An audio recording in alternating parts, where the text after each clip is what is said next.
This episode of Old Gods of Appalachia is brought to you in part by Sucre Bay, a women-owned and operated perfumery unlike any other. Sucre Bay not only brings you the finest in small batch perfumes, their website is a virtual treasure trove of stories and content including Oddling Tales, a podcast where they read you stories from the site. Heck, they even feature another podcast called The Fearless Broadcast featuring interviews with other women business owners. And family, did I mention that Sucre Bay is also responsible for a massive indie marketplace, mostly consisting of other women makers? If you look down in the show notes, family, you'll find a link to their vibrant Facebook group, as well as a link for a special offer for Old Gods family members. Spend $25 anywhere in the store and add a dram of nightshade. Scent notes include a big glass of whiskey, sandalwood, amber, and real ylang ylang. Just use the code LOVEGODS, LOVEGODS, Sucre Bay. Welcome to the dark side. We smell awesome.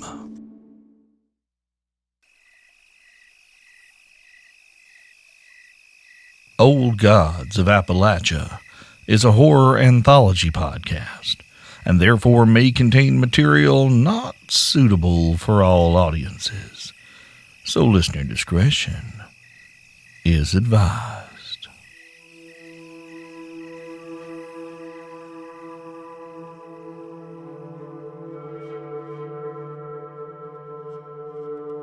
The Barrow clan began digging deep in the mountains of Appalachia and selling what they found there long before this country was even the radical dream of a few folks looking to dodge some taxmen from across the ocean. By the 1800s, their influence in the mountains of Pennsylvania had become such an accepted fact of life that the little mountain township of Pine Grove was renamed Barrow to honor the family and the company they had founded. There is power in a name family, and in this case, a great, dark power. The rechristening of the town brought with it a great festival celebrating the glorious history of coal, the bituminous and the anthracite, the soft and the hard, the graves both deep and shallow. The local holiday culminated in a ceremony atop Coal Hill, the high point and center of town, atop which crouched the Barrow Mining Company's newly built home office, a grand and sprawling affair of limestone and white columns topped with a shining copper dome that shamed the local churches and the county courthouse with its stateliness.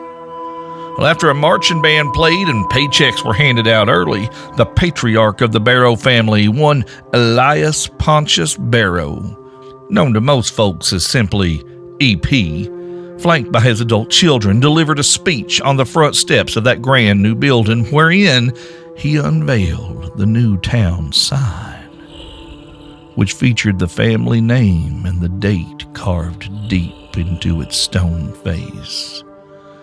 It also bore a line of strange symbols upon it, words etched in a tongue that no human mouth should have ever been able to speak, but E.P. Barrow did just that, his mouth contorting to produce sounds that pierced the ear and clouded the mind, and with those words came a great shaking and breaking of the earth, and the hill cracked, and a great crevice opened in the ground beginning at the front of Coal Hill and snaking right up to the foundations of the home office, and from it issued a cloud of sooty darkness that swept into the air like sentient ash. Women and children screamed and ran for cover, but the working men of Barrow, most still in their uniforms, stood rooted to the spot, unable to flee.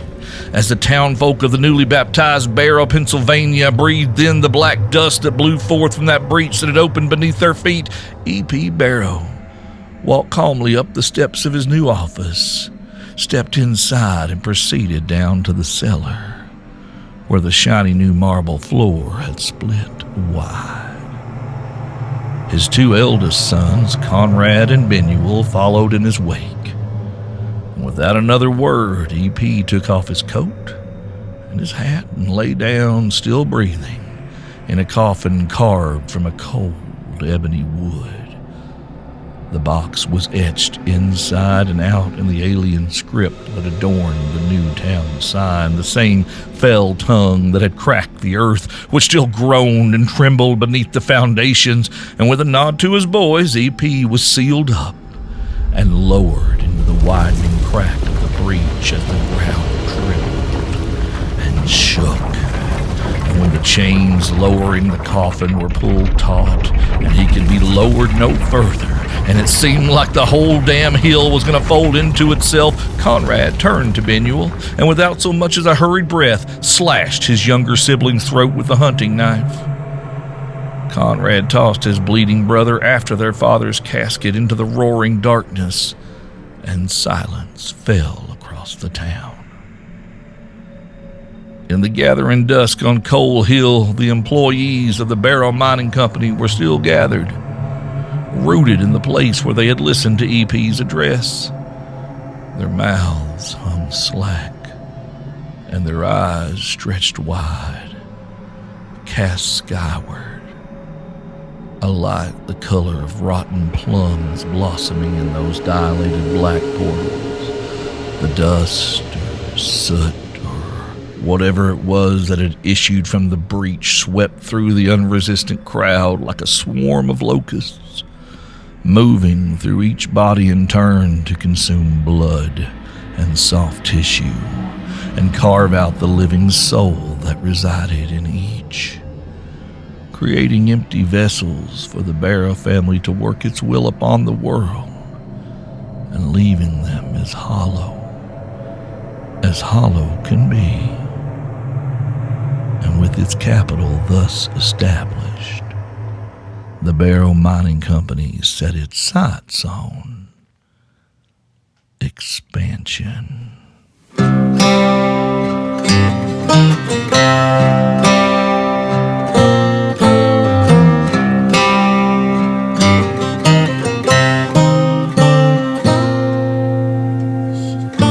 These old hills call for the blood of my body, a pound of flesh for a ton of coal. So down I go to a dark hell waiting, where lungs turn black and hearts grow cold. And I'll take to the hills and run from the devil to the dying sun. Something wicked my way comes and treads off, my friend, into these shadows where the old ones roam. For in these hills we die alone.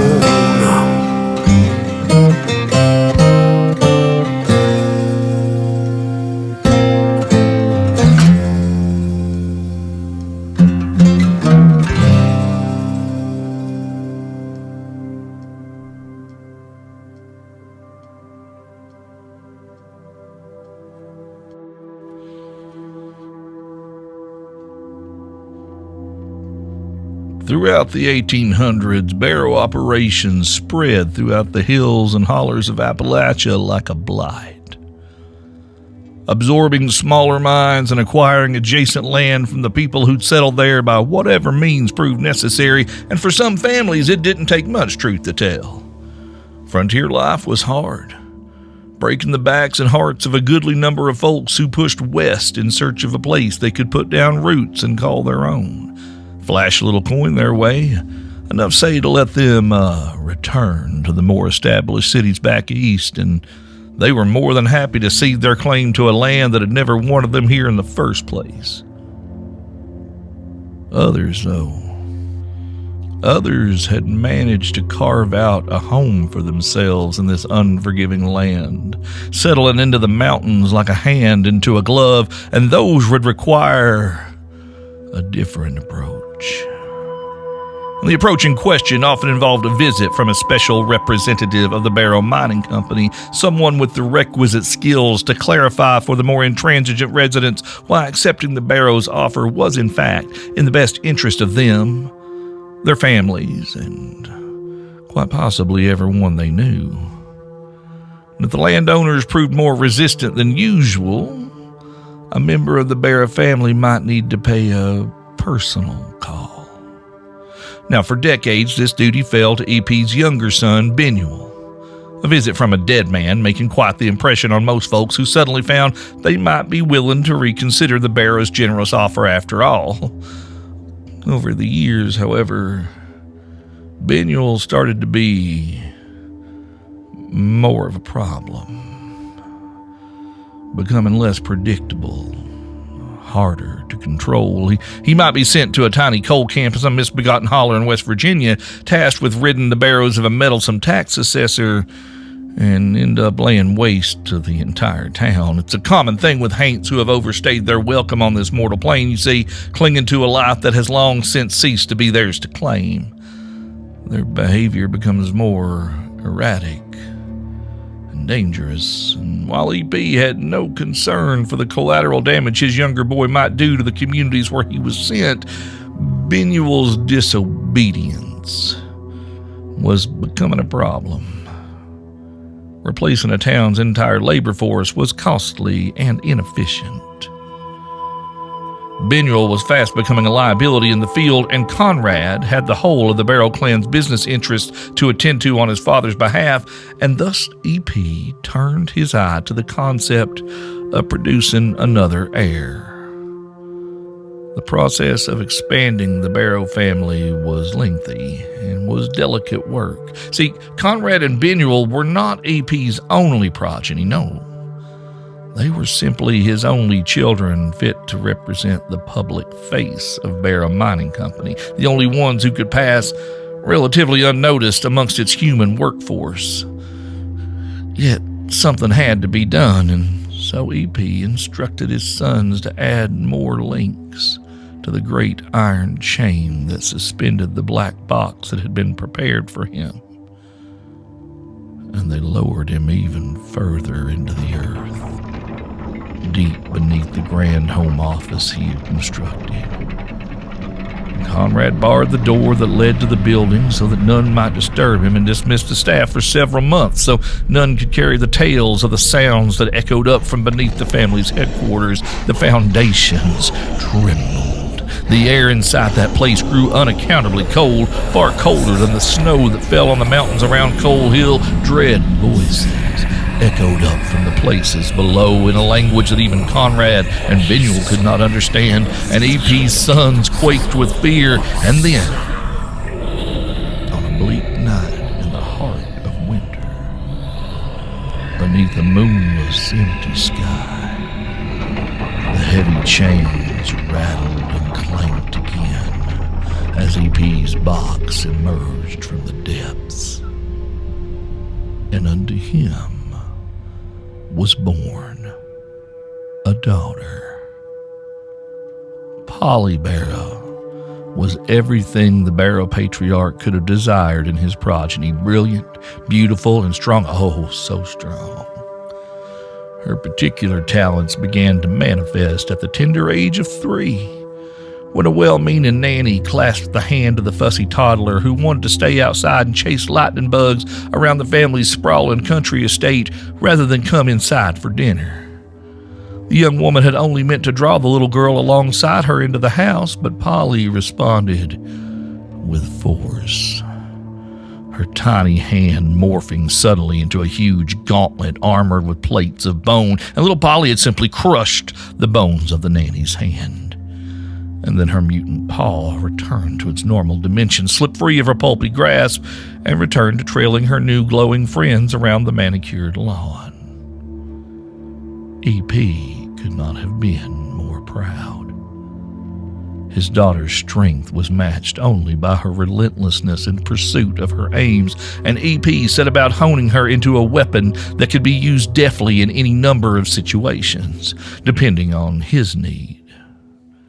E.P. needed a tool that was versatile, adaptable, and above all, ruthless. And pretty Polly more than fit the bill. Were their palms to be greased in the halls of government? Polly's intelligence, her stature, and demeanor demanded respect, even from the human men who played at their petty politics. Must deals be struck with the wealthy and the powerful? Well, Polly was a shrewd negotiator and a charming dinner guest. The foreman at one of the smaller mining operations, taking more than his fair share from the cookie jar, thinking no one in faraway Barrow would notice, Polly was there to swing the axe and cut off the offending hand. Grubby roughnecks making a fuss about working conditions in the mine, well, sweet Polly could be counted on to make an example that made a lasting impression. The need for those examples became more and more persistent as the new century progressed and the unions began to take hold. The rabble had seized upon the troubling idea that they were owed something by those for whom they toiled beneath the dark earth, and this simply would not do. Thus it fell to Polly to collapse mine shafts and break spines and mount heads on pikes wherever a lesson needed to be taught.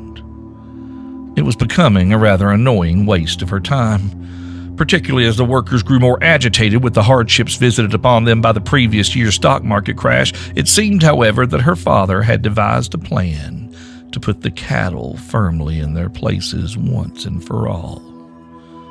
And thus, in the autumn of 1930, Polly's older brother Conrad summoned her home to hear the voice of their patriarch. The sun had just sunk beneath the hills, painting the sky an orange fire when the sleek black Cadillac pulled up the gently curving paved road that wound up Coal Hill to the stately limestone mansion that had come to be known as Barrow House, which had served as the family's base of operations now for more than 100 years. And though they had allied themselves with Lock Rail some time ago to form the Barrow and Lock Mining Combine, the two families maintained a number of separate business interests and their distance, trust being in short supply among the heirs and those who served them. Two men, one a towering, lanky man with a perpetual stoop, the other, compact, solidly built, and elegantly dressed, stepped out of the car, and the driver turned to quickly open the door for his backseat passenger. The woman who emerged was tall and shapely, with glossy black hair pinned back in soft waves, smooth alabaster skin, and amber eyes. She wore a fine gray wool suit with a narrow pleated skirt and a graceful swing coat and matching hat, and a deep red blouse printed with white lilies. Her fine leather T-strap heels matched the blouse perfectly. They made a sharp clicking sound as she ascended the marble steps to a pair of wide double doors, already peeling off her gloves as she walked.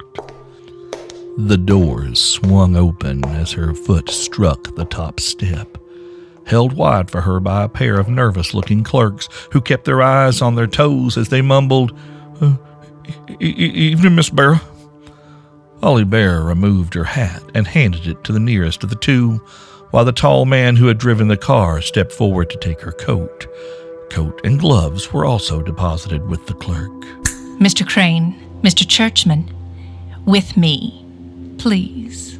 She proceeded with quick, purposeful strides down a dark hallway to the right of the entrance, her two subordinates trailing in her wake. Crane and Churchman had served Polly almost exclusively since the mid-20s, an honor they had earned through hard work and a willingness to get their hands dirty when the situation called for it. This was not the first time they had been called into the presence of the patriarch, and they did not hesitate. Still, she could sense their discomfort. Even among the hollow, there remained a healthy fear of those who bore the name of Barrow, and that was good. A tool which had no sense of self-preservation could not be relied upon to behave appropriately in certain situations. Complications could arise. Look at Benuel, Polly thought, as she descended the shallow marble stairs into the basement, a space that had become her father's office and throne room and sanctuary and temple. The sigils that adorned the black box that was E.P. Barrow's bier and throne had spread over the years, creeping up the walls and etching their way deep into the marble beneath her feet. Many of these had accompanied Polly's own conception, a powerful evocation that had further cracked the foundations of Barrow House, shattering glass up above and nearly shaking the walls apart, and thus had been present all her life. Others had appeared later, mementos of her father's will made manifest. As they stepped through the door of the sanctuary, Crane and Churchman each sank to one knee on either side of the door, bowing their heads in reverence. Across the room, Polly's brothers each held a similar position on the edge of the crevasse into which their father's coffin was sunk. A heavy crate rested on the floor between them.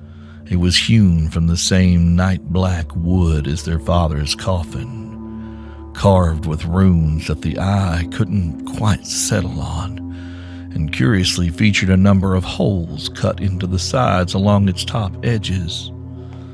Polly's heels echoed on the cold marble as she approached.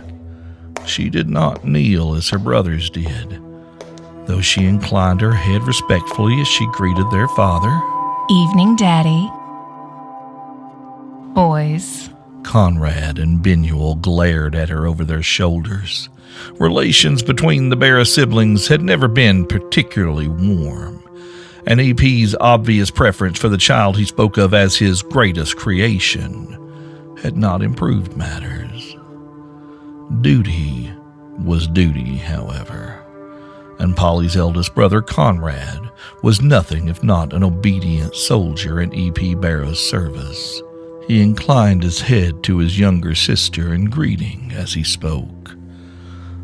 "Our father has an important errand which he has chosen to entrust to you." "Again," Binuel grated angrily, eyeing Polly with malice. If her incorporeal brother could do her harm, Polly didn't doubt that he would. But Binuel didn't have the juice these days. He might still be driving half-starved hill folk to madness with a whisper, but he'd long since grown too weak to affect her. His days on this plane were numbered. Of course. I am, as always, at your disposal, Daddy.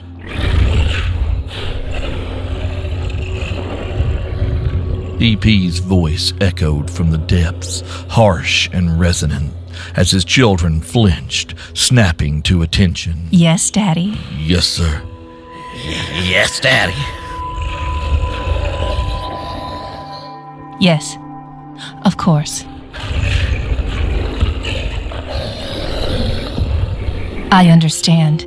Thy will be done, Daddy. Conrad rose to his feet, gesturing to the heavy crate that Polly had noticed when she entered the sanctuary. "The weapon is here, in the box." Polly strolled over to the crate, resting a hand lightly against its surface as she examined it. The wood was cold to the touch, but seemed unremarkable otherwise. What is it? You'll see. Polly knelt down to peer inside through one of the holes carved into the black walls of the box. Her eyes widened in surprise. "Just take it to the cold camps and set it loose. It will perform the task it was created for. And then you just load it back into the box, move on to the next, just as Father said." Unless, of course, you can't handle it. I'd be happy to take it off your hands. Polly narrowed her eyes and shot her brothers a poisonous smile. We'll be just fine, brother dear. But I appreciate your concern. Gentlemen, in the back of the car, if you please. Crane and Churchman rose to their feet and dutifully hoisted the unwieldy crate between them. She headed for the door, footsteps echoing on the stairs, and the two hollow men followed. Polly had learned long ago what could happen if you turned your back on Benuel Barrow, and she didn't think it wise to underestimate Conrad either. It paid to be cautious. The two clerks occupying the front desk in the lobby snapped to attention as soon as they saw her, one holding her coat for her, while the other held the door open for her companions. Polly put on her coat, hat, and gloves and followed the two men outside. They had already loaded the crate onto the back of the car, and Mr. Churchman was sliding behind the wheel. Mr. Crane awaited Polly, holding the back door open for her. "Home, Miss Barrow?" Crane asked as she slid into the plush interior. No. West Virginia, I'm afraid. We're told the union organizers are sniffing around again. The children have forgotten their lessons. And it falls to me, once again, to play schoolmistress. "Yes, ma'am." Crane joined Churchman up front, passing on Polly's instructions. The car's powerful engine roared to life, and the three sped off into the night, southbound for the Barrow coal fields. Oh, Polly, pretty Polly, go along with me. Polly, pretty Polly, go along with me. Oh, before we get married, with pleasure to see. Well, hey there, family. Welcome to the first proper story arc of Season 3 of Old Gods of Appalachia, as above, so below. Are y'all surprised to meet Miss Polly Barrow once again and so soon? Well, she has missed the pleasure of your company. And if you don't know who Polly Barrow is, I highly suggest you make sure you didn't miss out on our holiday special, Salt of the Earth, back around Christmas time. We are so excited to have y'all with us for Season 3. It's hard to believe that we're already on our third season. We have so many exciting stories to tell you this time around. New characters, new places, maybe a familiar face or two, but it's just good to be home. It's good to be back with y'all. And we ask that if you want to keep up with everything, please complete your social media ritual. Head on over to oldgodsofappalachia.com. Follow us on Twitter, Facebook, Instagram, the Discord server, all that good stuff. You can get all the upcoming news on our tabletop role-playing game that the Kickstarter is getting ready to launch for. Monty Cook Games and Deep Nerd Media joining forces to produce Old Gods of Appalachia, the tabletop role-playing game. You can head on over to montycookgames.com to sign up to be notified, or just look on our social media. We've been putting that everywhere, so you can get that email for the day the Kickstarter launches and get in on all the goodies. And as somebody who's on the inside of this crypt, let me tell you, there is some exciting goodies being developed for this thing, and you want to get in on that and not mess around or miss out. Family, if you truly want to help us out, though, if you want to become one with us truly and wholly, head on over to our Patreon, patreon.com/oldgodsofappalachia, where you can find 17 episodes of Build Mama a Coffin, the two-parter Door Under the Floor. We're getting ready to wrap up Blackmouth Dog, our newest prequel to Build Mama a Coffin. There's so much great content on there. We do our best to make it worth it because y'all keep our lights on. Y'all have enabled us to make this our full-time thing, and we owe it all to you. So please, if you want to get in on that and truly join with us, patreon.com/Old Gods of Appalachia. And Old Gods of Appalachia is a production of Deep Nerd Media, distributed by Rusty Quill. Today's story was written by Cam Collins and Steve Shell. Our intro music was by our brother Landon Blood, and our outro music was by Landon Blood featuring John Lee Bullard on the banjo. And the voice of Pretty Polly Barrow is Tracy Johnson Crum. Talk to you soon, family. Talk to you real soon.